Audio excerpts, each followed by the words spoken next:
But yeah, we have another attack incoming, and as you can see, well, there we go. A category 6 biter with 12,000 hit points. These attacks basically hit the wall like a tank, and uranium walls, which have 3 times the amount of hit points as a normal wall does, still do a ton of damage. They started taking out the wall very, very quickly. Come on, come attack the wall. In here. Yeah. You can see each time an attack happens, the UPS...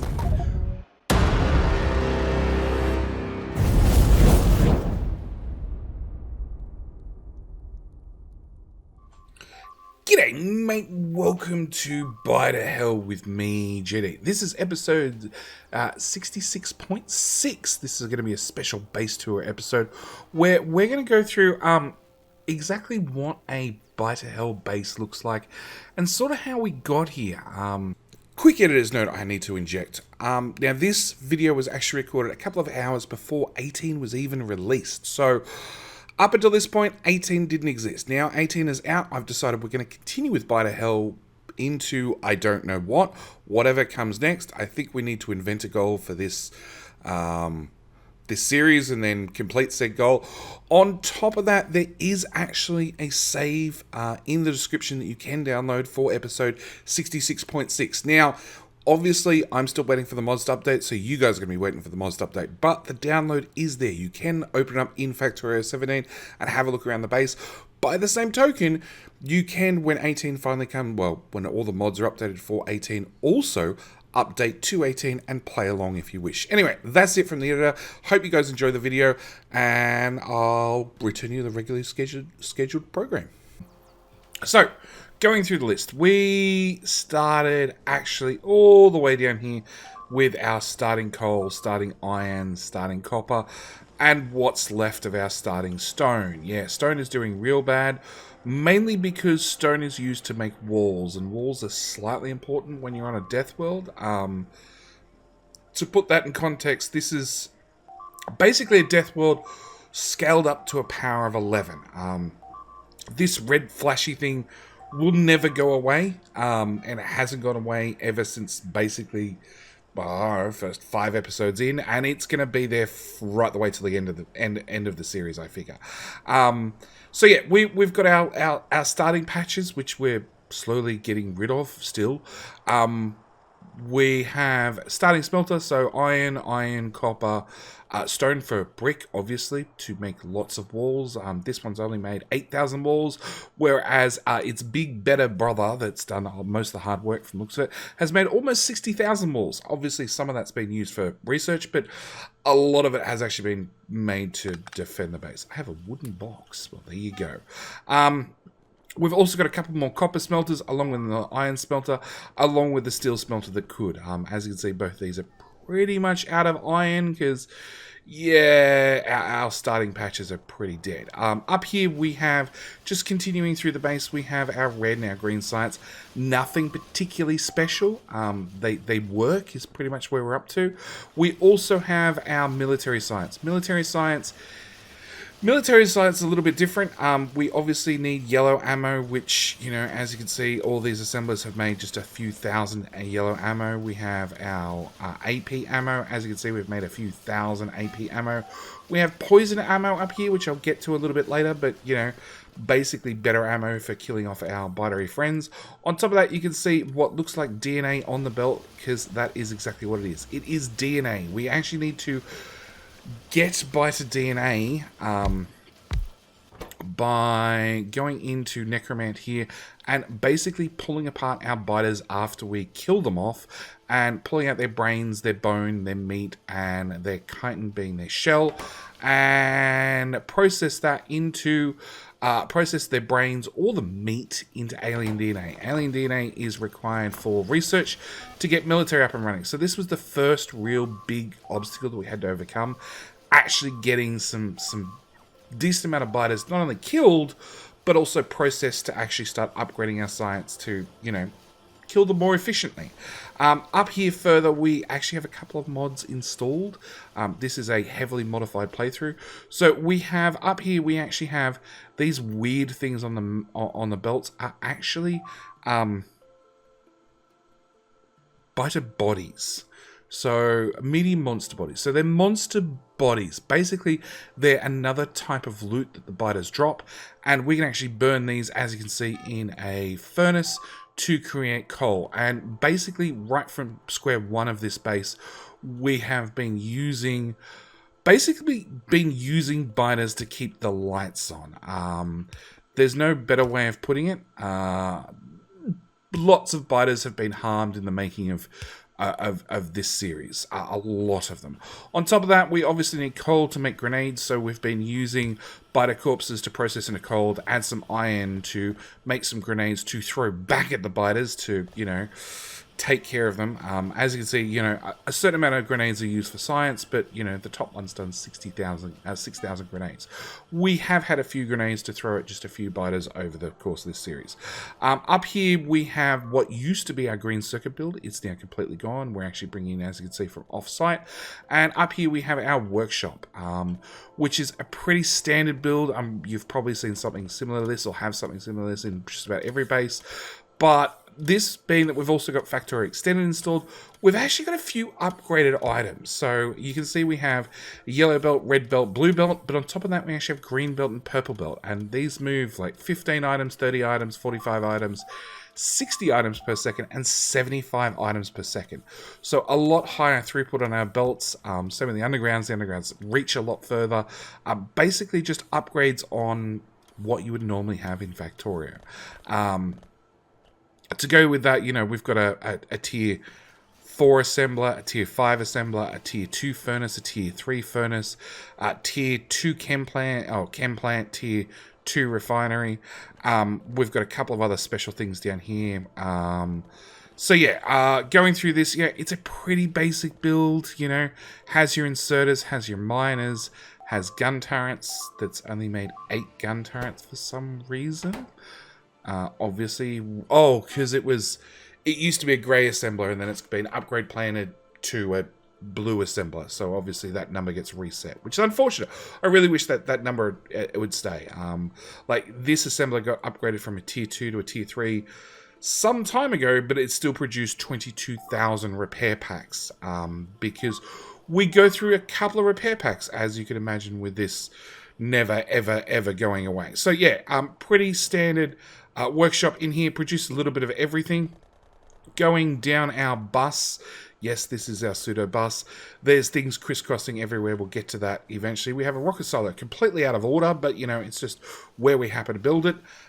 We have speed modules, tier 1, along with rocket control units. These are actually thrown in late in the game because there was a red circuit build here, but as you can see, we're now actually bringing in red circuits from, where's the belt? Off-site. So actually coming in from the far left-hand side of the base.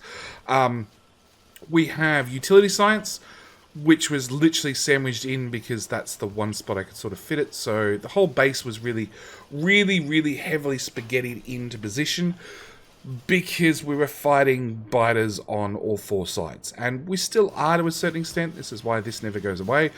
But, you know, we were really heavily sandwiched in to start with. Obviously, we've got a lot more tech now, so it's a little bit easier to get out and move. But, yeah, we have our engine build, which has been extended a little bit further, which obviously supports chemical science. It also supports our electric engine build for our robot frames, which also do our robots along with our utility science all the way over there. Over here, we also have low density structures, again, for our utility science. Down here, we have, well, we've got a few things. We've got our oil build over to the left, and down here we've got sort of like our a few armaments, and then our production science. So we have good old landmines, because landmines are very important. They're definitely your number one friend if you have a biter problem that you wish to take care of. They do a wonderful job of taking care of all biters, big and small. Landmines are definitely the way to go. On top of that, we have our explosive build, pretty important, which has made a whole bunch of explosive cannon shells. Hang on. Who's got the winning end? That's got 7,500. That's got 3,000. So not nearly as many shells as I would have thought. But down here we're making artillery shells. My rough count of adding all those together is about 6,000 artillery shells we've built and gifted to the friends outside. We've got another stone or another brick furnace. This one is just to make bricks for the electric furnaces. And down here, of course, we have prod mod 1s to make production science. Production science is actually all the way backed up, it seems. So obviously I need to do a lot more research and spend some of that. Over here we have our, if I can walk through the pipes, we have our plastic build, which of course needs coal. Coal is actually coming in. Turn off those so I walk a little bit slower.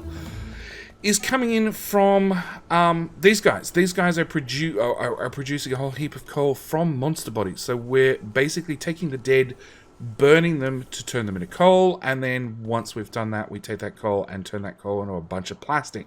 So yes, the base is definitely being run off dead biters.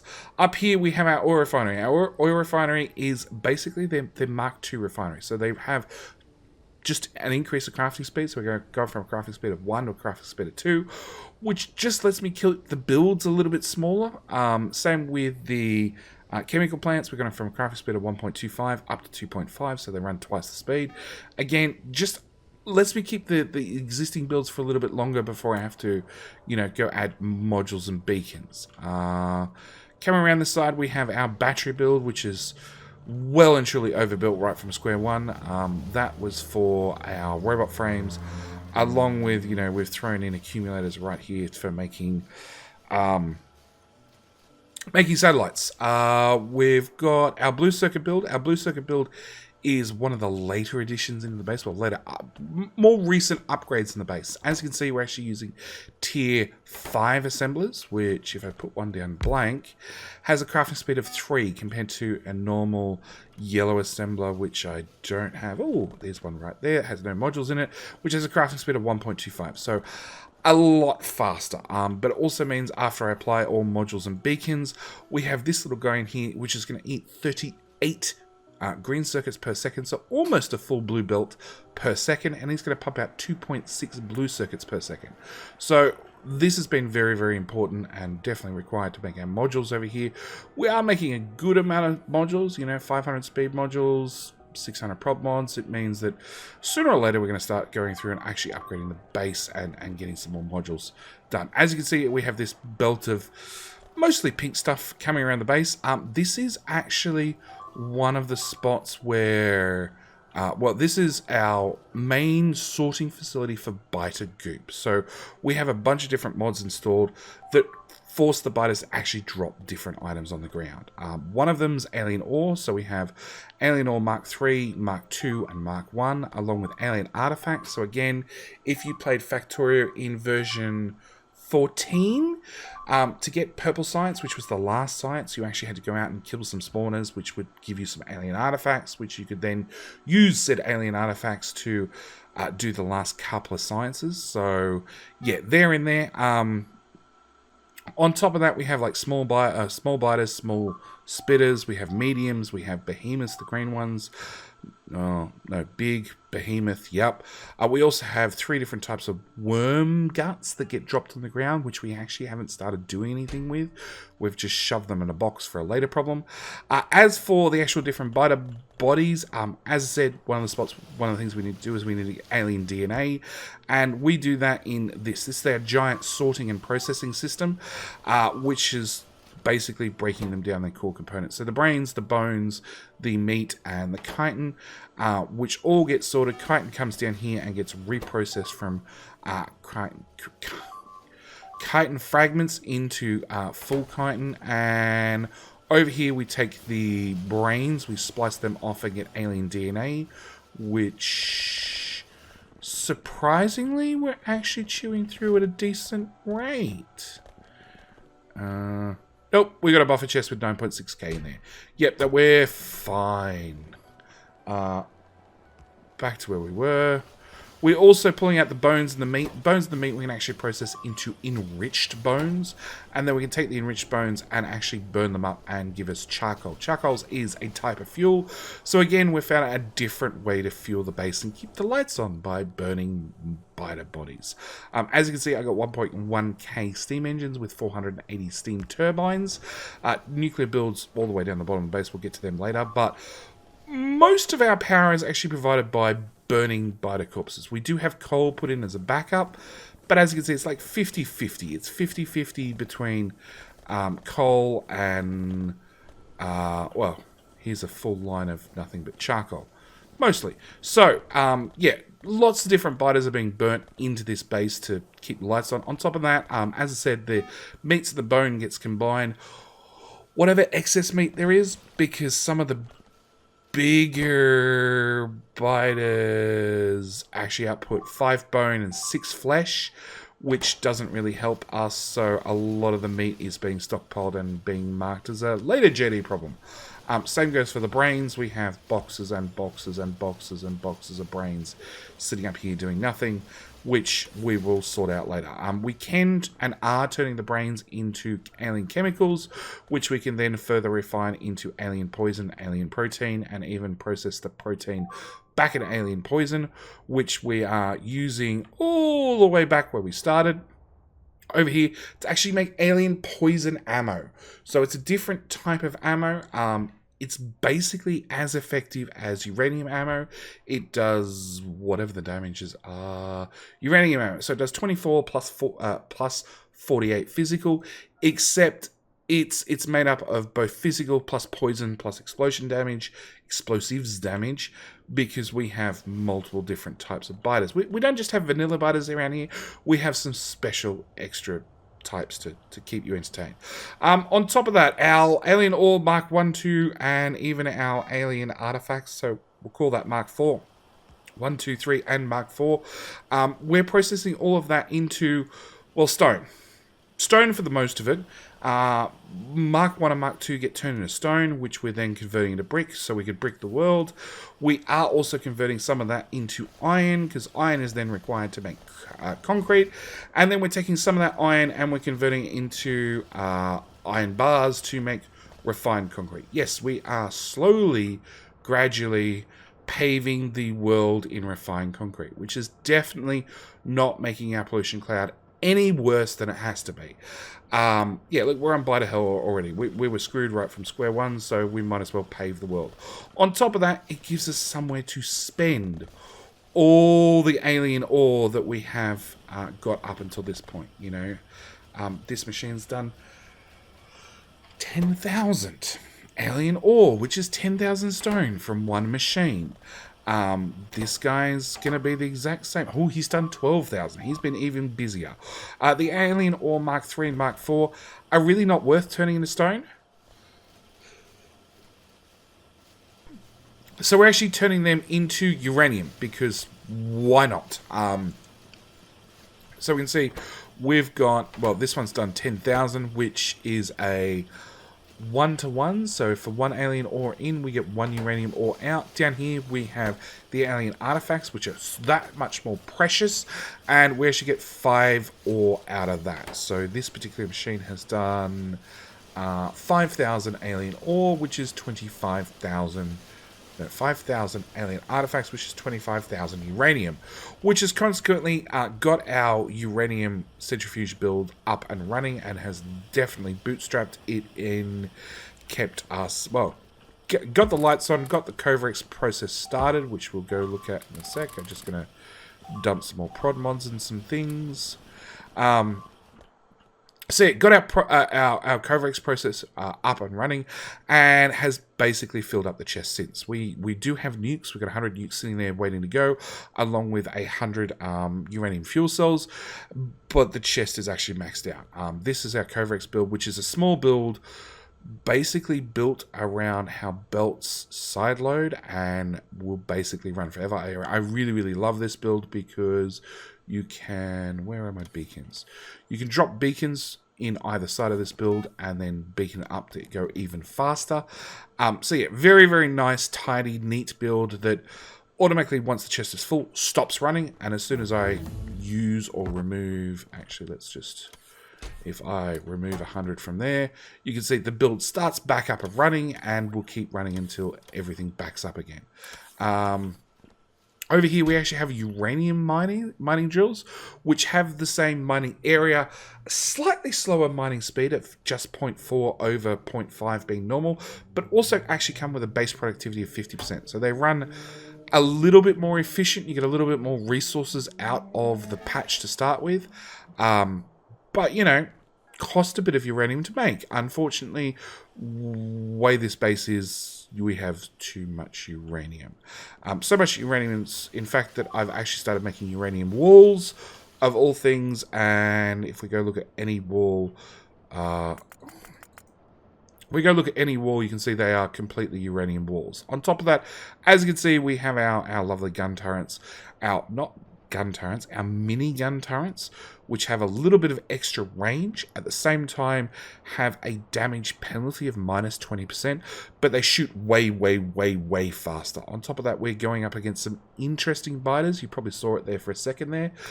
We have Behemoth biters are tier 4 biters. We actually have tier 5 and tier 6. A tier 5 is twice the strength of a tier 4, and a tier 6 is twice the strength of a tier 5. So we have some really, really nasty biters in there. And as you can see, this minigun turret, well, all these minigun turrets have shields, but one bullet spit took out a shield. I'm not sure how many hit points the shields have at this point, but they have a fair bit. We've got a lot of upgrades into them, and they still get tanked in one shot. Let's go back to normal game speed. Do we have any other attacks incoming? Well, hang on. Well, on top of that, we also have these white ones here. The white ones are actually completely immune. Well, almost completely immune to lasers, and we have a minigun turret started on them. Yep. They're mostly immune to lasers, and we actually have the red ones as well, which are completely, well, mostly immune to fire. I actually lowered the stats on them. They were 100% immune to start with, and I lowered them down to 90% because we just had one biter that just stood right here at the corner where only the laser could reach it. The gun turret was out of ammo, and just stood there for 20 minutes, just basically annoying me. But yeah, we have another attack incoming, and as you can see, well, there we go, a category 6 biter with 12,000 hit points. These attacks basically hit the wall like a tank, and uranium walls, which have 3 times the amount of hit points as a normal wall does, still do a ton of damage. They started taking out the wall very, very quickly, and actually the bots do a really good job of confusing the hell out of the spitters and making them just walk into the fire. We also, as I said, have all that goop on the ground. We have these pickup towers, so these little guys here just clean the loot off the ground. We have 2 different levels. We have these little ones that scan often and do a very, very good job of cleaning up most of the goop off the ground, and I have these much bigger towers that clear a much larger area. Can I even zoom into a spot where we can... Yeah, they do a much, much larger area and clear out stuff way more often. So yeah, up here we're making concrete. We're concreting the world. We have this coal patch, which is the backup coal patch to our steam engines over here, which, you know, it's backup. We actually use the, what's this? Charcoal first, so we burn the charcoal first, and then we just use the coal when we have to. Over here we have our offsite green circuits, which we did walk through very, very early on the base, just below the workshop. So over here we have green circuits on the new assembly machine Mark V. So these are actually pretty impressive in the way they run. If I run max rate calculator over them, which just does the maths for us, these guys use 26 copper and 26 iron per second and produce 36 green circuits per second. So 2 of these builds use a bit more than a blue belt of iron and copper in for 1.5 blue belts worth of green circuits out. This is the power productivity modules, which they're the vanilla productivity modules. We've just got faster machines so we can use less of them. But yeah, this little green circuit build up here, if I can cover the whole thing, brings in express belts, brings in 5.2 lanes of both iron and copper, and outputs 7.3 lanes of green circuits, which is items per second, 221, and we're running a 75 belt, a 75 belt, and a 75 belt, which means we've got like 0.32 left over. Yeah, so we're running 3 belts out of that build as fast as possible, running it. No, put that back. That can go, and that random pipe can go. Running the green circuits back, around, across, all the way back into the base, past one of those ore sorting belts. So again, our past the Santa sign. Yeah, Santa did stop in at Christmas time. He stopped in. He parked right here. Nobody died in the process. Yeah. If we run down to one of our walls, we can actually look at how our walls work. So we have ammo belt going this way, fitting into the minigun turrets. As I said, a little bit more range, much higher shooting speed. Like it shoots 100 shells per second. This is why they take 40 ammo in them before they stop running. Oh, before the inserters stop inserting. But yeah, with a quite insane damage, actual negative, because you have a damage loss combat minigun turret. So yeah, you get a damage bonus of minus 20%. But have a shooting speed of 100 compared to your normal turrets, which have a shooting speed of just 25. So these guys go through ammo. In fact, we're going through a constant 227 ammo per minute, just keeping the biters at bay. As you can see, it's also buffered with lasers and flamethrower turrets. As I said, some of the biters are immune to lasers. Some of the other biters are immune to fire, so we've got to go with a triple defense. On top of that, we have these lovely seismic towers. So these seismic towers keep the worms at bay, because we have worms that tunnel into the base.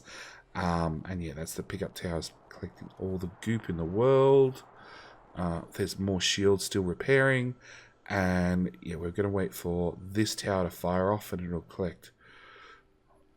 Can you guys, weird robots, stop it?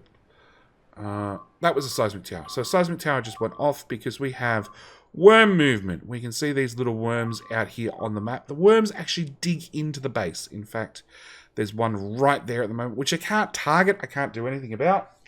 But when he then moves forward again, he's going to come in range of actually this tower will set him off. Which is the one right beside us. That tower! That tower sets him off, fires off, kills the worm that's underground. Otherwise, they do have a habit of digging into the middle of your base and popping up normally under your wall or in your gun turret belts or under your roboport. Yeah, bad things happen. But yeah, seismic towers have been the answer. These guys go off every now and then, and they kill any worms that are digging into your base. The catch is, as you can see, they have a lovely effect where they throw up crap on the ground everywhere, dust off the ground. At the same time, they do damage to all your own buildings.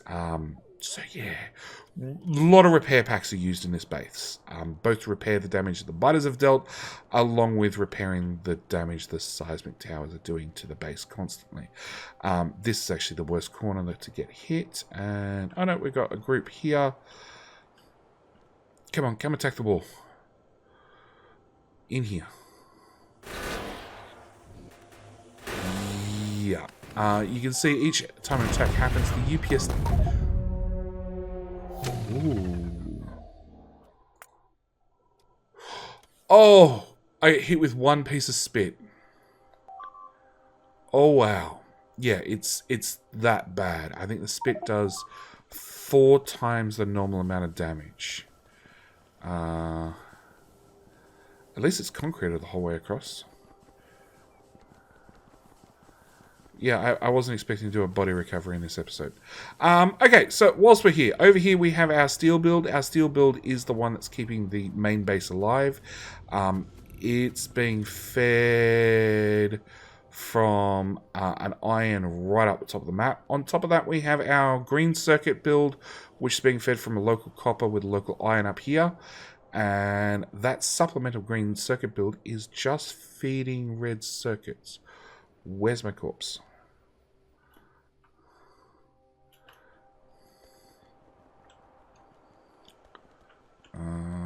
This direction? Nope. You stop delivering stuff, bots.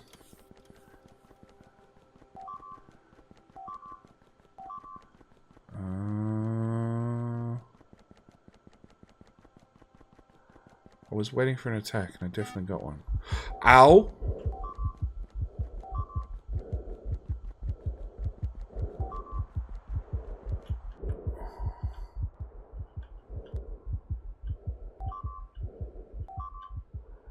Where's my corpse?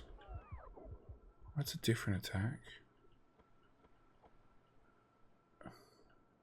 Can't be that bad. It ate through my corpse. Oh, there it is. Which belt goes that direction? That belt goes that direction.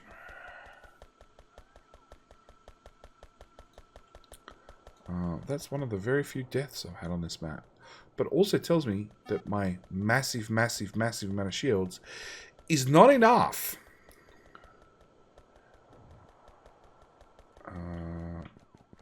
There I am. Okay. I have an active provider. That.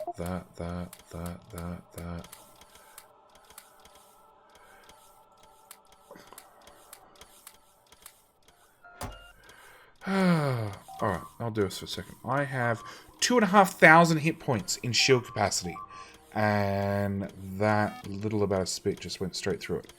I'm going to have 2 more shields at another 250 hit points each. That goes in there. That goes in there. Can we not rearrange my inventory so quickly, please, bots?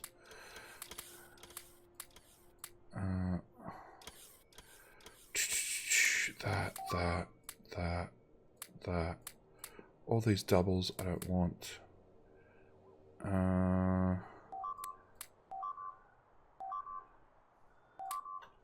Alright, that'll do us. Okay, back to the story as it was going. So we have a copper build here and an iron build here. Iron build is doing 2 things. One, it's providing gears. So these poor little gear machines are doing 32 iron in and 22.5 gears out, which means we're taking in 64 iron, basically 2 full red belts, and basically providing a full blue belt of gears back out, which are snaking their way across the base like just about everything else is, to provide gears for the whole base. Down here we have another green circuit build. Obviously it should definitely be upgraded with the newer build that we've got. And we also have a red circuit build. Red circuit build is being fed by our plastic, which I think is short on oil. Definitely. Further up here we have these lovely iron ore belts that go up to this patch of ore up here, which is going all the way down to the far corner of the base doing steel. We have titanium down here. Titanium is one of the parts of Factorio Extended. It's actually one of the core ingredients, which is literally just iron and acid. I really love it, rather than having yet another ore I have to dig up. So down here we have our steel build, which is running with a whole bunch of prod mods and our tier 3 furnaces. Yeah, the attacks don't stop. Okay, we have over here we have more power. So we have our great belt of burnables comes down here and gets sorted into burnables going 3 different directions. One, it's coming over here to provide coal for, provide monster bodies to be burnt into coal for grenades and a whole bunch of other things in the base. On top of that, we're bringing some more monster bodies in this direction, which is providing us coal for plastic, of course. And then finally, we have the last that's being brought down here and basically being run into a whole bunch of power plants. That's 1, 2, 3, 4, 5, 6, 7, 8, 9. I ran into the middle, like right in the middle of it. 10, 11, well, 10, 11, 12, 13, 14, 15, 16, 17, 18, 19, 20, 21. 21 standard steam engine builds, along with we've got 1, 2, 3, 4. 4 nuclear reactors up and running to give us like 2.4 gigawatts, and we are burning through most of it. This expansion out here, again, same story, like lots of gun turrets, lots of lasers, lots of fire, some seismic towers to keep the worms away, along with some artillery to keep the spawners well and truly back. This whole expansion out here was basically to get this tiny bit of copper and this tiny bit of uranium. This is the only uranium we've got so far, apart from all the corpses we're converting into uranium. And in the north, we did 2 big expansions, one for that iron and copper to feed these green circuits, and 2 just to push the walls back so we had a bit of breathing room.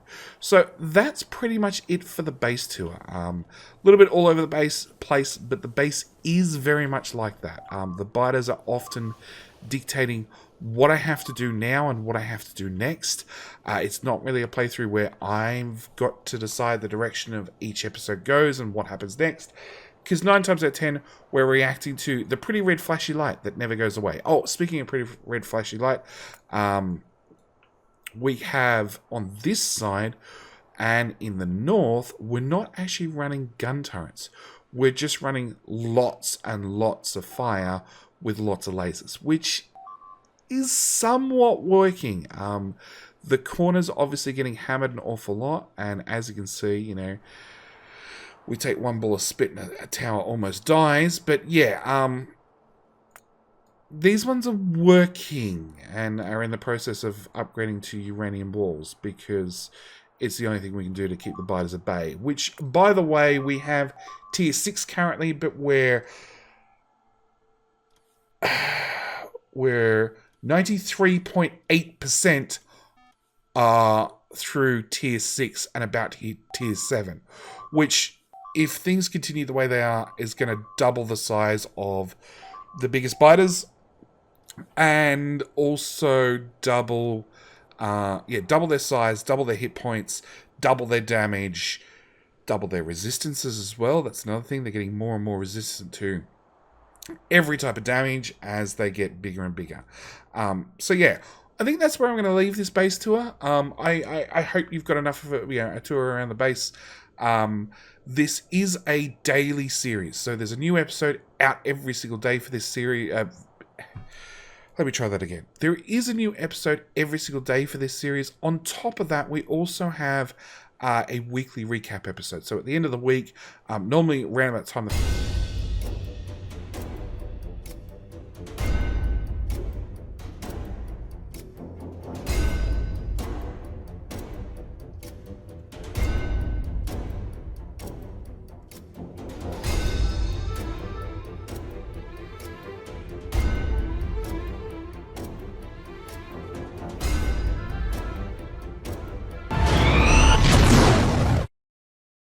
That's probably going to happen, I don't know, reasonably soon. Anyway, that's pretty much it for this base tour. So, yeah, if you're new, thank you for swinging by for the video. If you want to see more, by all means, click the subscribe button. Like I said, there are new episodes every single day. And with that, I think I'm going to leave it here. Thank you guys so much for watching. Do hope you've enjoyed. I'll see you guys in the next one. All right, bye.